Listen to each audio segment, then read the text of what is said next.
So I just got myself an alarm and my inverter is off. And this damn fuse, load of crap. So I'm gonna have to take this bad boy out and do a quick swap out replacements. I still have one of the fuses that came with the batteries. I think it's probably like 400 amps, so it's definitely oversized. And I'm gonna have to get a replacement for this. But for now, I'm running off the grid, so I wanna get myself back onto battery as quickly as possible. Okay, so I've isolated the inverter and I've separately isolated all of the batteries there as well. So this is safe to work on. This is not going to be pretty contents, but it's important nonetheless. So I suspect, as I've seen from some of the reviews, that this is basically just a crappy fuse. So I'm going to look at replacing it with something a little bit better. First thing to do is to get this melted cover off.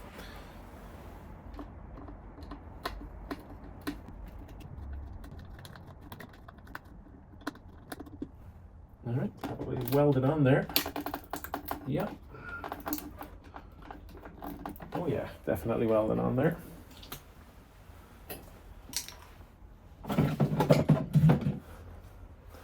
Let's see if we can persuade it.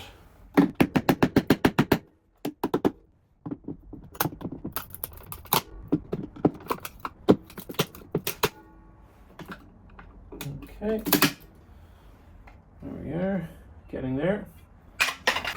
Perfect, like it's 20 past 5 on a Saturday evening.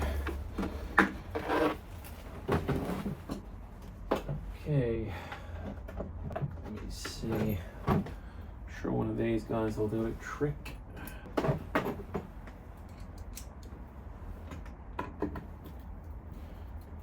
Oh wow. Take this off.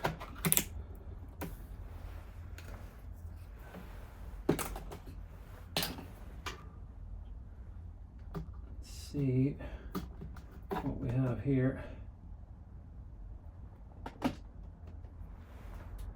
All right, so I'll be looking to replace this piece here anyway.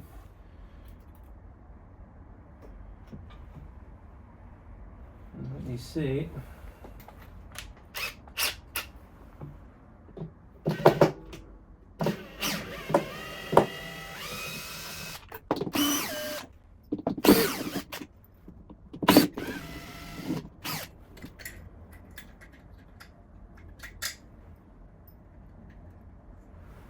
Yeah, see, that fuse is definitely popped, eh? Here we are. She got quite hot before she did. All right.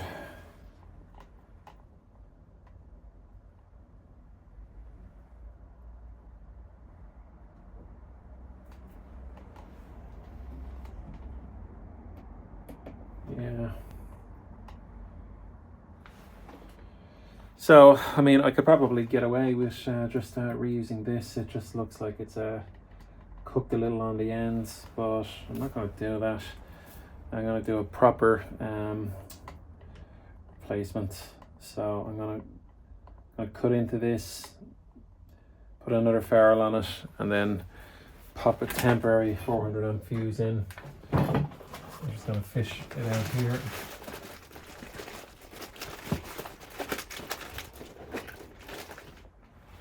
Yeah, so here we are. I have a spare one of these from the battery. So, I can't even use that unless I change the ends. Damn it!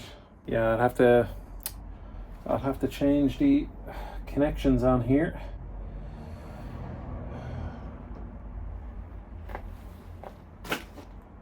In order to make that work. Right, let's see what I have.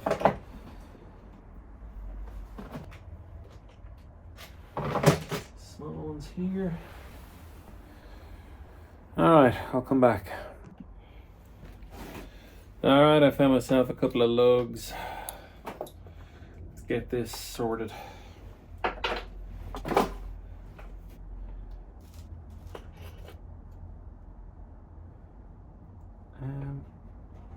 Maybe I don't have to cut that. Maybe I can just get this off with a bit of persuasion.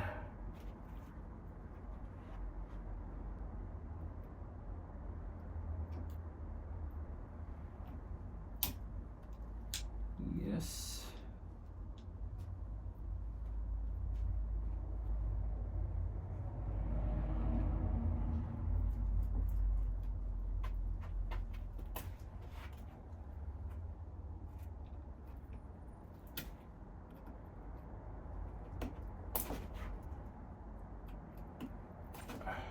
Here we go. That's one end. This guy definitely needs to chop.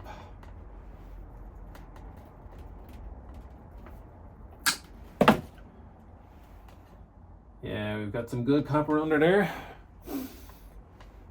So let's mark this baby out right here.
Come on. What is holding you on?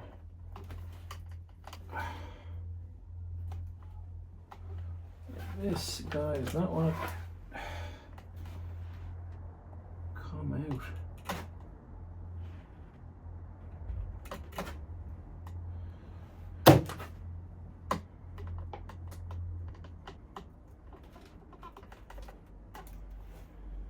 Oh yeah, I can see. So she was getting hot in there as well. The cable is okay, but it was hot, so it just got a little bit sticky. So, all right. Now.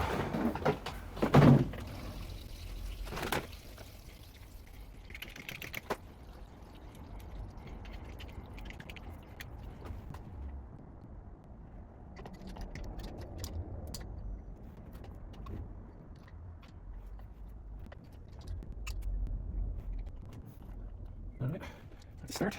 We'll get the other one.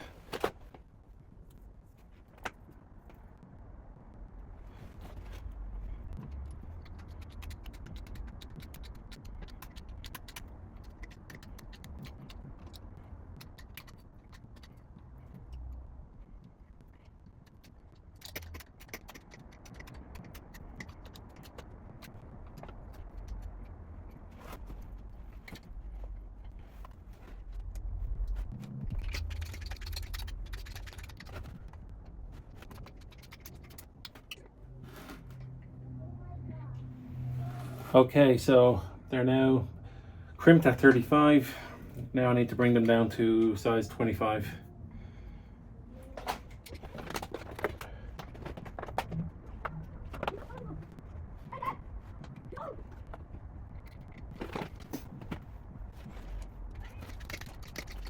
Okay, start on the far end.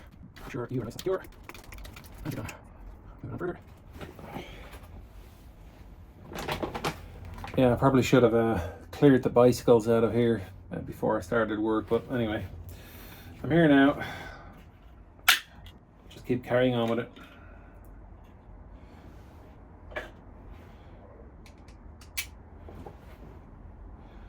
I'll swap this out for a 150 amp shortly. In fact, as soon as I'm done in here, I'm going to order another fuse and that'll arrive. It's now Saturday, so that should arrive on Monday. Although my bills are down about 75%, so there is that. I'll have a breakdown in an upcoming video.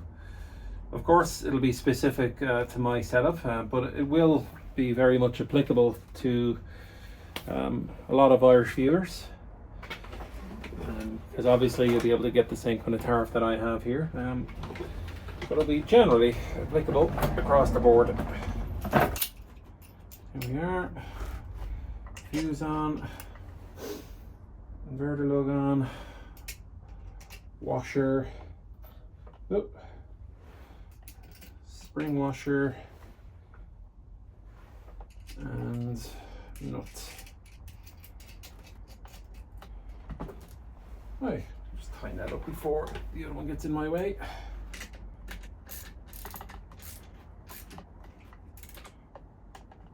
There we are, nice and tight. Here we go, you get yourself on there. Pop that washer on, the spring washer and the nut.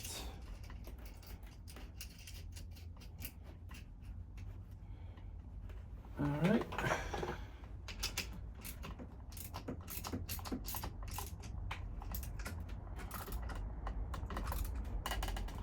There we go. A little this on for additional protection.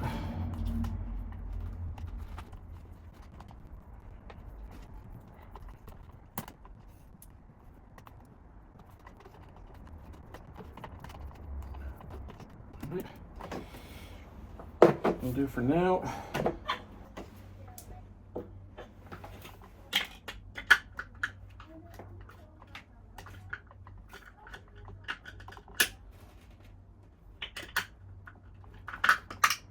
Okay, now it's there. I'll screw that up in place in a minute. Let's just make sure it works. So let's see, first thing I need to do is power this guy back up.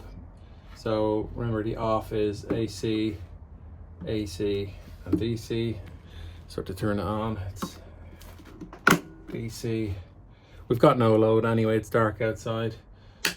AC switch and AC rotator, which doesn't have an on thing there, I'm just noticing. Anyway, right, so the inverter is ready to be powered back on. Obviously we've got no solar, so in order to get anything into that, I need to give it some battery. So as you can see, we're isolated here.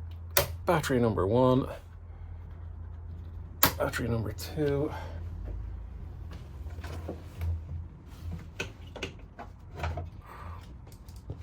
battery number 3, and there we go, we're powering back on.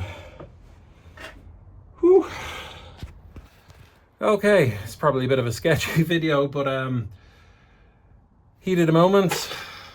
I was literally just checking my charge. So just to explain what happens, I charge my I charge my EVs at night, and the batteries charge at night. My son was taking out the Nissan Leaf that we have. That's normally what my wife drives, so he was taking that out. The charge on the Tesla was pretty low, enough to get my wife to where she needed to go and back, but I figured, you know, I'll just throw a bit of charge in. The batteries are, you know, pretty much full on the house storage, so I figured I'll plug in the Tesla, you know, bring it down to about 12 amps, so it would only be throwing 3-4 kilowatts in or whatever. This is just starting up now, and I was just checking the app just to make sure that the, you know, the power was basically just coming from the batteries. I didn't want to be drawing from the grid at all if I could avoid it. And I noticed that there was an alarm on the inverter. I quickly checked it. I'll have to double check, but I think it was like over voltage on the inverter. So I came out here and I noticed that bloody fuse had burnt and popped. Now, it really isn't ideal the way that went. As you can see, it kind of melted first and then went, and it's only a 150 amp fuse. I'd looked at a couple of reviews and there were a couple of similar stories. I was planning on replacing it anyway, but being honest, I completely forgot about it. But now that's put a sense of urgency to sorting that out. So what I have here, let me just switch this around.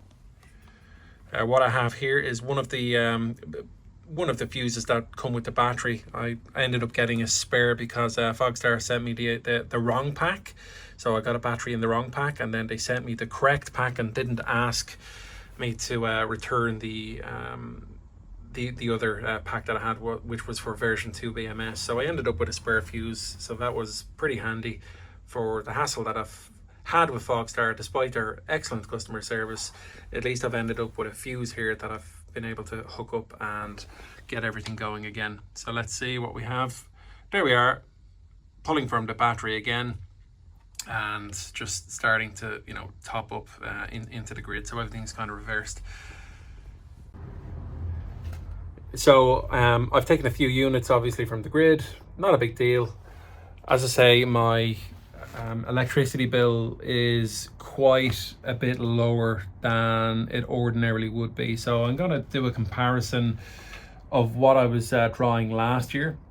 There's no change in our usage patterns. We haven't changed anything in the house other than you know, getting the solar. At the moment, we're practically getting no solar anyway.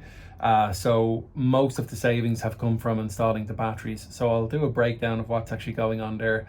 I'll add in the solar contribution as well. I'll do a comparison, two bill comparisons. So it'll cover billing period, let's say June, July, August, September, whatever. Actually, I suppose we'd be looking at September, October.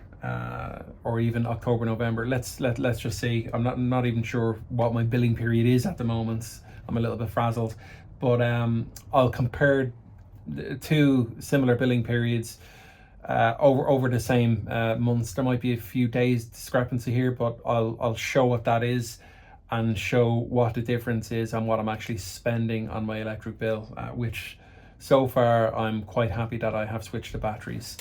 So that's an upcoming video.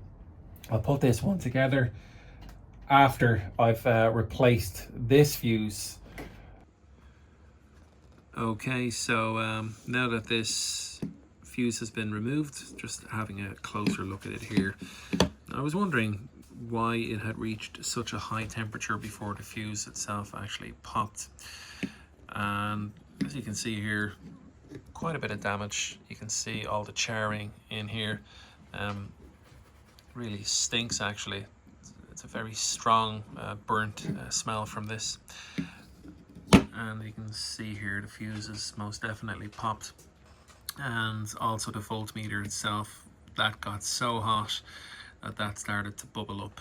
I don't have the plastic covering that I ripped off. I just kind of left that on the ground. But I'm sure you could see from the video footage earlier on that it was melted at the bottom here. So this got me to look at the specs of the fuse, or this entire item here. And I thought, because I have 125 amp DC breakers for each individual battery, that overall a 150 amp inline fuse would have been good enough. And indeed, it would have been good enough had this fuse been rated for at least 48 volts, ideally 58 volts. So what do I mean by that? Well, when I was looking on Amazon, I found that there were no specs beyond the amperage rating on this particular item, and the same is true on a lot of items that are listed on Amazon.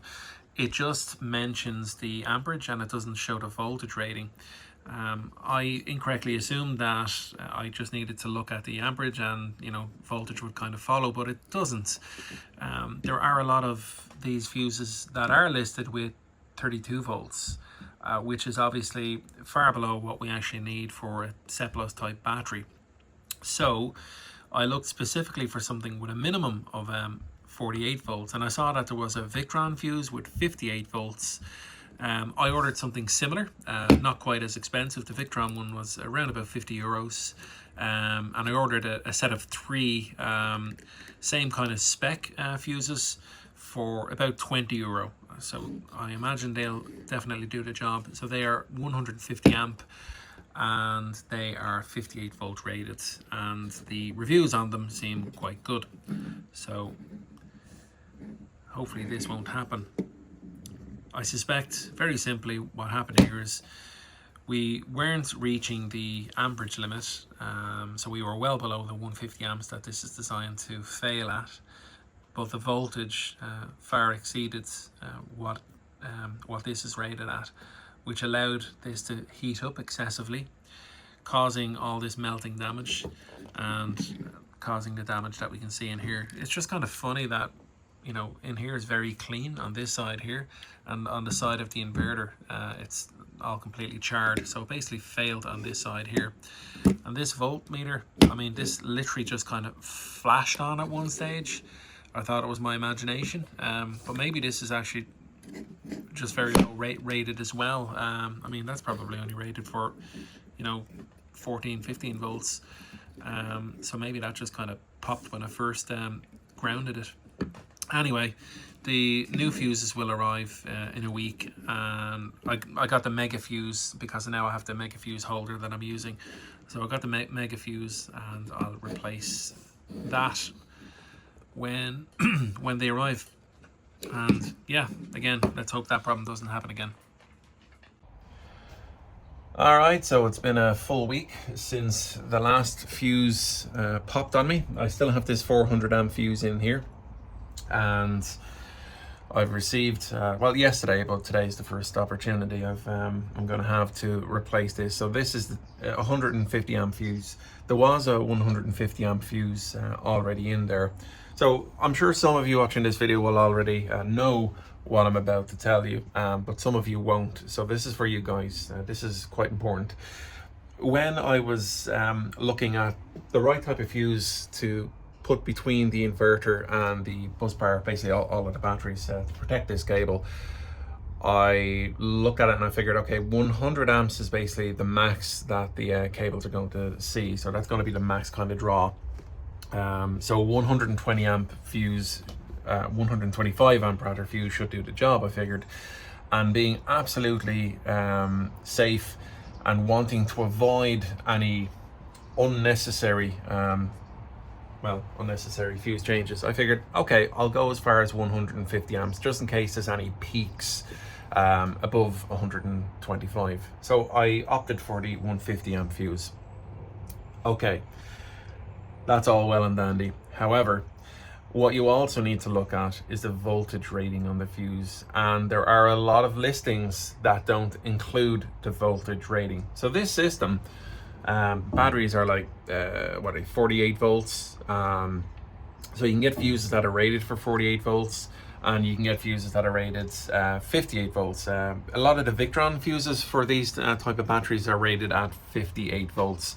So I did find a mega fuse that's 150 amps, so the same amperage rating, but it's also rated for 58 volts. So that's what I've decided to go for. Why is that important? Well, if you're pushing 48 volts through the fuse that's only rated for 32 volts is what I figured the last one was actually rated at. I couldn't find the exact rating. I got onto the seller of the fuses, haven't heard anything back to confirm the voltage rating, but I did see a lot of these mega fuses that were rated at basically 24 and 32 volts. So you'll see some that are rated at the 48, and I only seen a couple of listings that were rated at 58 volts, so I went for one of those. So 150 amps, 58 volts.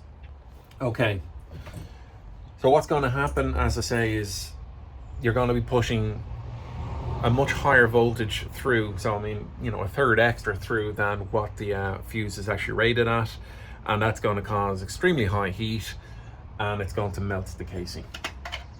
I mean, look at this. So you're going to end up with arcing, which is what caused this damage here, before the fuse itself actually pops. Now, after a fuse pops, if you've generated an arc, the arc can go on indefinitely and it can cause fires. So you really need to be careful with this kind of stuff. Luckily enough, you know, mine is kind of, you know, mounted here on this, I don't know what you call it, concrete board or backing board, whatever. And this case, obviously, this cover took a lot of the damage. So the arc would have been, I suppose, insignificant, but if it had been any worse, it could have causing an awful lot more damage than, you know, a melted cover, a blown fuse, and you know, a little bit of unhappy trunking here. So today I'm just going to put in this 150 amp 48 volt fuse, because I have a 400 amp fuse in here, and looking at that, that's actually 80 volts. So that one is not going to pop, but it's not really going to protect the cable all that much. So it's very much overkill. It was just so I could get the inverter, you know, back up and running with the batteries. So, all right, let's get started. All right, so the house is drawing 0.35 kilowatts at the moment, so very little. In fact, there's nothing coming from the batteries. It's a really dull day outside, and the solar is kind of covering at the moment. However, I am going to have to make everything safe here. So I'm going to turn off the inverter and I'm going to isolate the batteries. And only then will I remove the cover, the plastic cover from this fuse, and replace the fuse. Before I even do that, I'm just going to get my tools ready so the system is offline for as little as possible. So let's get going. First thing I need to do is turn off the AC isolator. Off we go. Then the AC switch. Off we go. Very little load on the solar, so safe to turn off here. DC is off. Battery 1 down. Battery 2 down. Battery 3 down. Okay, let's get this cover off. There we are, nice and easy. And I just have to find the right size socket. 13 will do the job.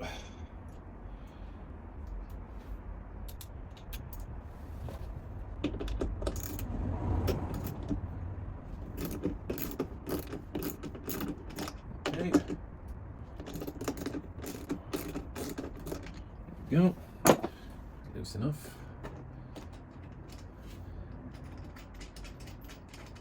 Now I'm not going to bother tidying this cable in here at the moment. It's just not on my to-do list today, as I have Christmas shopping and all that kind of stuff to get back to.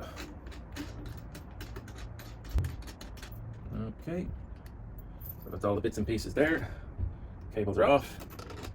Set this fuse aside. I'll definitely be using that. If anybody's wondering, these fuses, I'll put a link to these in the description of the video. I got 3 of them. They were cheap enough. I can't remember the price, but they were, I don't know, like 20 or 30 euro or something like that.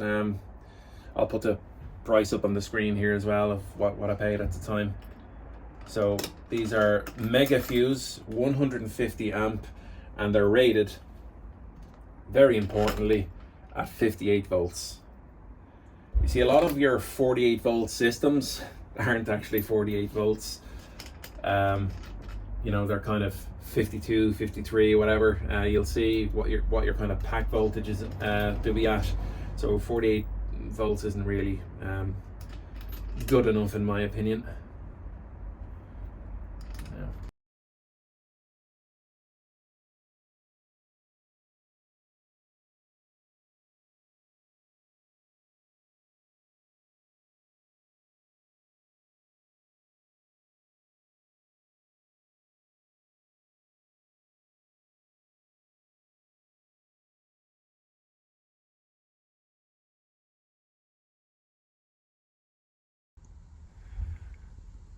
There we are, fuse is in place.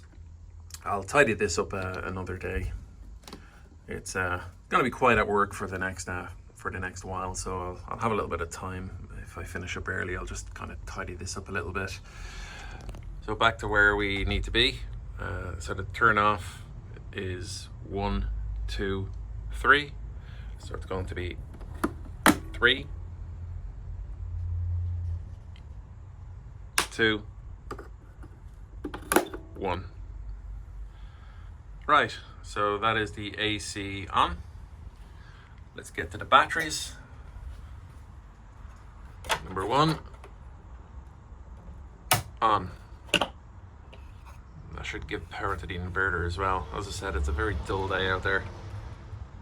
2, you can see power going to the inverter. Battery number 3, on.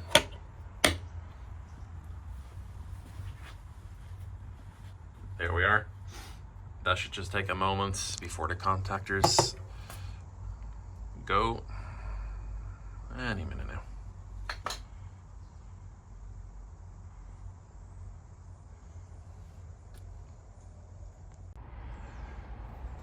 So that's the fuse back in place. As I say, I'll tidy the cables up a little bit at another stage. The temperatures have been, I mean, pretty stable in here. The lowest I've seen them going was about 16 degrees Celsius, so there's still no need to, cover these guys up. Although, oddly enough, I have been doing a little bit of experimenting with the batteries. So my EVs have been getting a lot of use, and we haven't been able to kind of fully charge them as readily as we normally would. I mean, our usage is normally quite consistent, but on a couple of occasions the batteries have gotten in quite low, and I don't want to use the expensive rate of electricity because then I may as well be using public chargers. I'm looking at, I don't know, like somewhere around 35 cents per kilowatt hour, compared to about 7.5, 8 cents per kilowatt hour when I'm on the night rate. So we're kind of getting back to normal, but the batteries haven't had a full charge in a good 4 or 5 days. And I'm just looking at this here, interesting, battery number 3. You can see we're at 52.65 volts. 52.65 again on battery number 2, and 52.64 on battery number 1. So they're within 0.01 volts of each other, pack voltage, which is fantastic. However, look at the state of charge. 76.5 on battery 1, 70.6 on battery 2, and 46.4 on battery 3. That's not much different than when I had the bus bars in place. And I'm wondering, is it because the battery voltages, or rather the batteries haven't been fully charged in kind of 4 or 5 days, or is it a setting that I've misjudged? So I'm gonna have to look into that. If it remains the same, I expect over the next couple of days that I'll get a full charge on the batteries. If I don't, I'll force a full charge into the batteries and kind of see where we are. If there's anything out of the ordinary, I'll report back on this. So for now, everything's back up and running. 150 amp fuse in there. I'll be keeping an eye on that over the next week or so. And other than that, happy days. If this has been useful, guys, as always, please like and subscribe. Just got over 500 subscribers there in the past week or so thank you very much. Okay, home from work early today. The weather's crap. There's a storm coming in tomorrow, and I'm supposed to be going for a night away with my wife. Look, I suppose now is as good a time as any to get this tidied up a little bit. I've just been inspecting the fuse and the holder, and everything looks absolutely fine. There's no signs of overheating, so it's been in place, I don't know, about a week or so now, and all is looking good. So just going to tidy this up a little bit. I think what I'll do is, rather than trying to mess around too much with cables, I'll just tuck this cable in here, take a little bit off the trunking, and I suppose jerry rig something. Right, so let's get started and finish this off. Right. Okay, let's start with this. Now, I suppose the safest thing to do would be to turn everything off, but this is all covered up. I'm going to make sure that the drill isn't going to be rubbing any of the insulation or anything like that. All of the, you know, the lugs, the metal, all that's going to be, the conductors, they're all going to be, you know, covered up. Nothing's going to be exposed. So I'm just going to kind of leave everything as it is. Just be extra careful. There we go. Right. Next.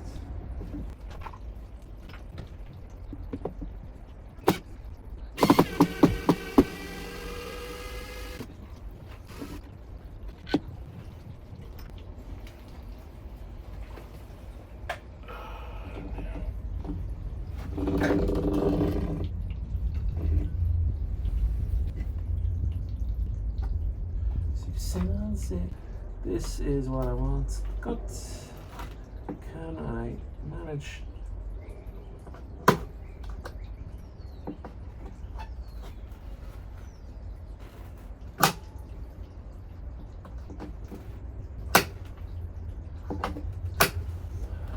I realize this is the lazy way of doing it, but I'm doing it anyway.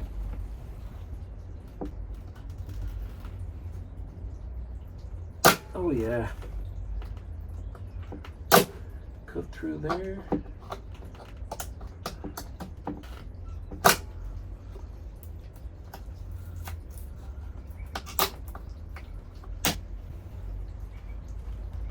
Gotcha.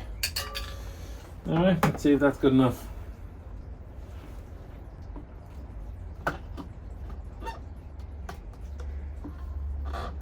As you can see, obviously the fuse is kind of, you know, raised up off the board here. So anyway, we'll work with it.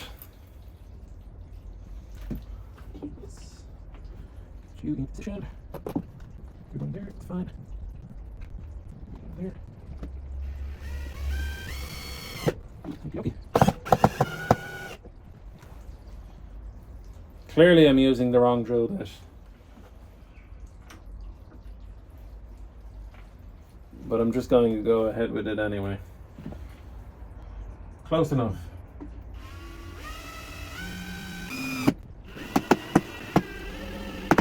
There we go. All right. Now, we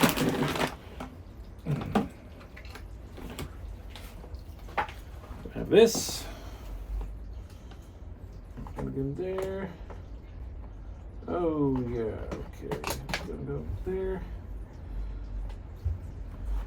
And I kind of had to cut a bit of this away anyway, don't I? Because it melted. So let me see, how much of it do I need to keep?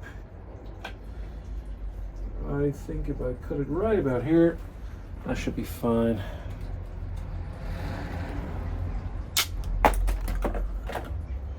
Never gonna see that again. Okie dokie. You off.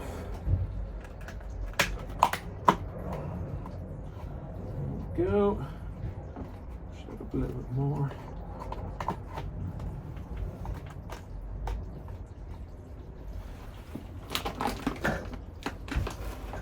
Yeah, okay, definitely not perfect, but it's looking a lot neater than it was before, in fairness. So yeah, I'm happy enough with that for now. So I'm going to leave you know, this as it is for the time being until I decide exactly what I'm going to do with, you know, everything else here. I do plan on putting in a DC to DC charger, so a dumb charger, and there's going to be more cables to tidy up there. So until I do that, I'm just going to leave these cables as they are, because I might need to move them around anyway, so there's no point in tidying them up if I have to rip them out and redo it again. So guys, that is the flashbang video finished. Everything tidied up. Fuse is looking to be in good condition. Battery's got a full charge last night, so they are certainly closer I'll just show you. They are closer than what they were in the previous section of the video. So, I mean, look, we're at 98.8% here. This twice, we're at like 94.4% here. And we're at like 89.8. It was out like a lot further, like about 30% in the difference. So using the busbar system hasn't completely solved the problem of the batteries going out of sync with each other. I kind of expected them all to be within 1% of each other. That hasn't happened, but keeping the batteries fully charged or getting them to a full charge more often is certainly reducing the issue of them not being as in sync as I was hoping they would be. Anyway, enough on that. I'll keep an eye on it. Like, subscribe, and you'll see more of these videos. Take care, guys. Thanks for watching.